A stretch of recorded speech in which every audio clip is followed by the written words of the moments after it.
अच्छा, तो मेरा सीन कुछ यूँ था कि बचपन से मुझे क्रिकेट का बड़ा शौक था, क्योंकि मेरे चाचू जो थे, जो सब में छोटे थे अपने भाइयों में, तो वो पाकिस्तान से under 16, under 17, under 19 world cup खेले। तो उनको देखा देखी घर में था कि यार एक होता है, एक स्टार को देखते हैं या किसी को टीवी पे देखते हैं, तो था क्रिकेट। तो क्रिकेट का मैं जहाँ भी कोई मैच हो रहे होते थे तो मैं उनसे कह के कि मुझे, जैसे बॉल पिकर होते हैं बाउंड्री के बाहर बैठे रहते हैं, तो सख्त गर्मी में कैप पहन के मैं बस बैठा रहता था, देखता था कि मैच हो रहा है और आए। तो काफ़ी स्टार्ट में इस तरह किया, और उसमें ऐसा भी होता था कि अक्सर आप जब बॉल कोई टीम में होते हैं तो आपका एक लंच टाइम होता है, क्योंकि टेस्ट मैच होता है, सुबह से रात तक शाम तक वो मैच चल रहा होता है। तो दोपहर में अक्सर ऐसा होता था कि जब सब आ जाते हैं तो लंच बॉक्सेज आते हैं। तो बाद ऐसे लोग भी होते थे, वो कहते थे नहीं आप, क्योंकि आपने सिफारिश है आपकी, आप थे नहीं उसमें, तो आप जबकि होते थे लंच बॉक्सेज वो भी नहीं देते थे। अब फिर जेब में पैसे भी नहीं, क्योंकि घर वाले तो कहते थे, बस फिर मैं उसी तरह ही गुजार के तो बस वो दिन और शाम में आ जाता था। फिर खुद भी क्रिकेट खेली, अंडर 17 तक क्रिकेट खेली। बट बीच में ये हुआ कि मेरे फादर की सडन वो शहीद हो गए बम ब्लास्ट में। तो ये था कि यार अब पढ़ना है, क्योंकि क्रिकेट या कोई स्पोर्ट्स ऐसी चीज़ है जो फुल टाइम है। जो उससे कहता है पार्ट टाइम आप कर लो, तो मैं उसे मानता नहीं हूँ, क्योंकि वो आप फुल टाइम उसे दोगे, बहुत कोई एक ऐसा बंदा होता है जो साथ ये भी कर रहा हो और वो भी कर रहा हो, तो जो ऐसे आ जाए। तो फिर बस क्रिकेट को वहाँ मैंने खैराबाद का, और मैं अपनी स्टडीज़ में आ गया। मैंने कहा चलो बस अब यही करना है, क्योंकि बड़ा बेटा था घर में। तो स्टडीज़ की पढ़ा, कॉलेज में आया। तो कॉलेज में जब मैं आया तो वहाँ पे म्यूज़िक सोसाइटी थी। तो शौक़ था मुझे बचपन से ही, सुनता गुनगुनाना वो था। तो म्यूज़िक सोसाइटी में गया, वहाँ पे ऑडिशंस जो हो रहे थे, ऑडिशंस दिए। पहले ही जैसे आज कॉलेज शुरू हुआ तो 8-10 दिन बाद वहाँ पे ऑडिशंस थे। तो वहाँ गया, वहाँ पे सब अच्छे थे। ऑब्वियस बात है, मैं फर्स्ट टाइम कर रहा था, तो ना तो मेरा कोई टेम्पो था उसमें, ना कोई स्केल पकड़ पा रहा था। तो उन्होंने कहा ये तो नहीं है। तो मैं वो उसमें रिजेक्ट होके, उनकी फिर एक कैबिनेट होती है जिसमें ऑर्गेनाइजर्स होते हैं और काम करने वाले जो इवेंट ऑर्गेनाइज कराते हैं, मैं उसमें आ गया। तो उसमें ये होता था, मैं बैठ के सिर्फ देखता था सबको कि कौन गिटार बजा रहा है, कोई ड्रम्स बजा रहा है। तो बस देखा देखी मुझे वहाँ समझ आई, अच्छा ये टेम्पो है, ये स्केल में इस तरह गाते हैं गिटार की, ये क्योंकि किसी से सीखा नहीं था। तो वही मैं जो गिटार की जो स्ट्रिंग्स वगैरह पकड़ के अपने जो कॉर्ड्स वगैरह बजाने होते थे, तो वो ऐसे सीखे। और घर में आके एक गिटार था जो बड़ा पुराना कज़न का पड़ा हुआ था, उसे मैंने कहा मैं ठीक कराता हूँ, इसमें मैं सीखूंगा। तो उस पर हल्का फुल्का सीख के 3-4 कॉर्ड से आतिफ असलम के गाने गा गा के बेसुरे गा के वो आखिर वो बेसुरों में सुर आ गया थोड़ा बहुत।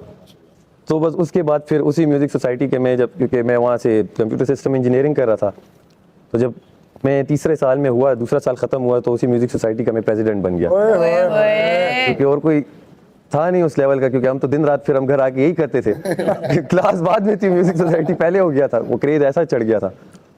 वहाँ इंजीनियरिंग भी पूरी हो गई, म्यूज़िक साथ साथ अब कॉन्सर्ट्स मिलना शुरू हो गए, क्योंकि कॉलेज में जब आप परफॉर्म करते हैं तो जो लड़के देख रहे होते हैं उनका सर्कल होता है, वो फिर बुलाते हैं कि एक बैंड है इस कॉलेज का। तो ऐसे करते करते हमने काफ़ी परफॉर्मेंसेस की, और काफ़ी ऐसी भी की कि मसलन किसी ने बुलाया कि यार फॉर एग्जांपल फरहान सईद आ रहा है या ये बैंड आ रहा है, आप उसका शो ओपन करेंगे, आप आएंगे। अब मैं वहाँ जाऊँ, उनकी जैमिंग चल रही है, तो कहते हैं बस लेट हो गया, आप लोग जाएँ। हमारा पोस्टर लग के और फिर हमें कहते थे आप जाएँ। अब हमारे भले 10-15 दोस्त कोई आया, अब हम मुझसे जान छुपाएं कि वो तो बैठे हुए हैं, अब हम किसके लिए परफॉर्म कर रहे हैं। तो मोस्टली में ये होता था, घर वाले कहते थे कि यार हमें ले जाओ स्टार्ट में ना, कि हम भी देखना चाहते हैं। तो मैं उन्हें ले जाता ही नहीं था। मैंने कहा यार पता नहीं, वो स्टार्ट में ही मुझे कहे तुम ना हो और मैंने सामने बिठाया हो, तो ये तो अपने पैर पे कुल्हाड़ी मारने वाली बात है। तो ऐसे करते करते म्यूज़िक बस चलता रहा। फिर खुद ही अपने कॉन्सर्ट्स भी किए, अच्छा अल्हम्दुलिल्लाह होता रहा। इसी की देखा देखी कुछ अच्छे ब्रांड से उन्होंने अप्रोच किया कि यार आप हमारे लिए TVCs के लिए कोई प्लेबैक सिंगिंग करें। वो मैंने की।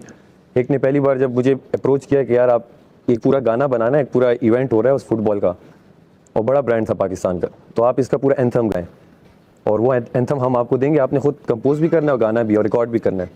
तो मैंने उसे जो बजट दिया, तो उसने उसका मुझे, खैर बीच की बातें तो नहीं बताता, मिसाल के तौर पे मैंने उसे 10 रुपये बोले तो उसने मुझे 100 रुपये दिए। मतलब मैंने उसे जो बोला तो मैं समझा मैं क्या कर रहा हूँ। या तो मुझे अपनी कुछ पता नहीं है और या मुझे कुछ पता ही नहीं है। तो उसने फिर दोबारा वो हुआ दूसरे साल, तो उन्होंने फिर मुझे अप्रोच किया और उसका भी डबल दिया। माशाल्लाह। तो मैं गेम फिर आहिस्ता आहिस्ता समझ गया कि यार यहाँ पे कुछ, मैं लेट समझा लेकिन मैं समझा। साथ साथ अपना जॉब और वो अलग अलग जॉब्स की, इससे पहले भी मतलब एज ए राइडर कहीं वो फ़ोन्स आते थे और केबल्स भी नहीं आते कि ये फ़ोन्स लो, टैबलेट लो। वो मेडी को मैंने बताया, एक दिन वो ले गया सख्त गर्मी रमज़ान में, और इलाका गैर मतलब जहाँ पे, हाँ वहाँ उस वक्त ना वो होते थे मैप्स, गूगल फ़ोन अच्छा था नहीं, क्या गूगल मैप्स होता। वहाँ जाके बाहर जब देखा मैंने कहा हाथ में लेके सब खड़े हुए, अंदर फ़ोन चले गया, अब मैं बाहर इंतज़ार कर रहा हूँ कि फ़ोन वापस आएगा कि नहीं आएगा। फ़ोन 1 घंटे बाद आया, कहता है हमें चाहिए नहीं। अब फ़ोन डब्बा खुला, पैक खुला। वहाँ 3-4 दिन मैंने कहा यार ये तो मुझसे नहीं होता। खैर एक जानने वाला मुझे मिला, उसने कहा भाई आपको पता है घोड़े को क़यामत वाले दिन पता चलेगा कि उसमें कितनी ताकत थी, और वो किसी का टांगा बना हुआ है, किसी का घुड़सवार का घोड़ा बना हुआ है। तो कहते हैं आप उस रेस के घोड़े हो, आप ये क्या कर रहे हो। मैंने कहा बात सही है, मैं करके आ रहा हूँ, लेकिन एट द एंड वही घर में बड़ा था तो जॉब तो करनी थी, क्योंकि म्यूजिक क्या देता है, एक प्रोजेक्ट कर लिया तो अगला कब मिलेगा किसी को पता नहीं। तो साथ साथ मैंने जॉब भी की, जैसे सॉफ्टवेयर की अपनी किसी फर्म में, साथ साथ वो अभी तक चल रहा है, जहाँ भी होता है वेबसाइट बनाना, ये चीज़ें वो चल रही हैं। तो खैर जहाँ म्यूज़िक की बात आई, बीच में ऐसे भी प्रोजेक्ट हुए, बड़े नाम है पाकिस्तान के, मैंने उनके लिए इतना बड़ा TVC किया, उन्होंने कहा आप ये बस करके भेजें और आपको पेमेंट इतने दिन में हो जाएगी।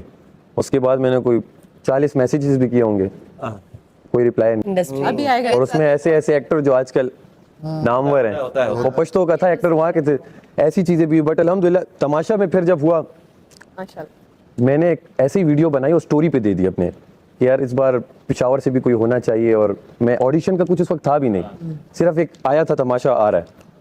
वो किसी एक फ़ैन ने कहीं अपने उस पर लगा के, और बादशाह सलामत तो इन सबको टैग की हुई थी। तो किसी एक फ़ैन को बादशाह सलामत का रिप्लाई आया कि इसे कहो कि पूरी अपनी वीडियो बनाए, अपनी एज और ये करके भेजे। अब वो फ़ैन मुझे पहली बार मैसेज करे और मैं उसे कहूँ कि यार ये मजाक कर रहा है, मैं क्या जाने दो इसे, जाने दो। फिर मैंने सोचा शायद क्या पता वीडियो तो मैंने बचा। अब बादशाह सलामत को मैं अपना ऑडिशन भेज रहा हूँ, बादशाह सलामत एक्सेप्ट ना करें मेरी रिक्वेस्ट। मैं कहूँ ये अब मैंने वापस उस बंदे को भेजा कि यार ये, अब वहाँ से मैसेज आया इसकी आवाज़ नहीं है। फिर दोबारा वीडियो बनाई, फिर उसकी आवाज़ की, तो फिर मुझे कॉल आई, मैं सोया हुआ था, कॉल आई मुझे, वही मैंने कहा वाकई ये तो सच चल रहा है सब कुछ। ये ख्वाब नहीं है, तो सब कुछ सच चल रहा है। तो हकीकत में मैं आया, फिर उन्होंने कहा अपनी ऑडिशन दोबारा सही से भेजें।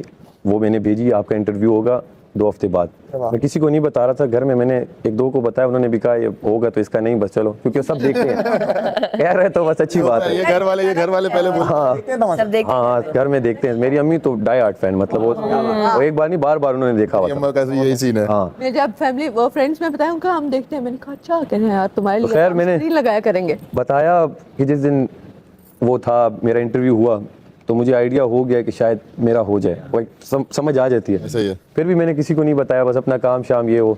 तो जब फाइनल कॉल आई, वो घर में बताया, सब बहुत खुश थे, और एक बहुत बड़ी अपॉर्चुनिटी, क्योंकि पेशावर में, और फिर मैं पेशावर में जिस जगह से हूँ वो भी एक छोटा सा इलाका है, और अब वो बहुत बड़ा हो चुका होगा माशाल्लाह से वो इलाका। इंशाल्लाह वो तो जब जाएंगे, वो जो अक्सर मजाक उड़ाती है माहम, तो वही बात है कि किसी की नफरत का बहाना बन गया हूँ। आज अच्छे लग रहे हो, आज होना चाहिए। तो किसी की नफरत का बहाना बन गया हूँ, किसी की खुशी का सहारा बन गया हूँ। टूटने पे मेरे होगी इन सब की ख्वाहिश पूरी, ये जरा बाहर जाकर तो देखें मैं सितारा बन गया हूँ। Thank you. आज मुझे मजा आया।